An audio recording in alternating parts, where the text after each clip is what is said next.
অনেকে ফাইন্যান্সিয়াল বিষয়গুলো নিয়ে অনেক ধোঁয়াশা তৈরি করতেছেন। একটা বিষয় হচ্ছে এখানে দুইটা পার্ট। আমি এমনও শুনেছি আপনাদের ভিতরেই বিভিন্নভাবে কথাবার্তা হচ্ছে যে আইসিসি থেকে আমরা $27 মিলিয়ন পাই। আইসিসি থেকে আমরা $27 মিলিয়ন পাই না, আইসিসি থেকে আমরা $20.4 মিলিয়ন পাই প্রতি বছর।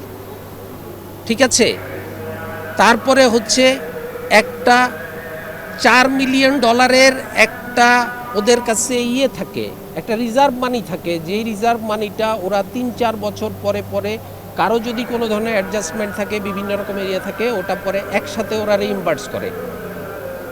এবং আমরা আমাদের যতক্ষণ পর্যন্ত আমরা ওটা না পাচ্ছি, এটা শুধু আমাদের জন্য না, প্রতিটা কান্ট্রির জন্য এই অ্যামাউন্টটা সেম।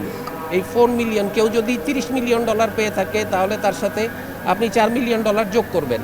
কেউ যদি $100 মিলিয়ন পেয়ে থাকে তাহলে তার সাথে $104 মিলিয়ন যোগ করবেন। ওই $4 মিলিয়ন সবসময় আইসিসির কাছে রিজার্ভ থেকে যায়, যেই রিজার্ভটা ওরা 3-4 বছর পরে পরে একবার কারোর সাথে কোনো ধরনের লেনদেন আছে কিনা, আছে কিনা, সেগুলো অ্যাডজাস্ট করে তারা একসাথে ওটাকে রিইম্বার্স করে।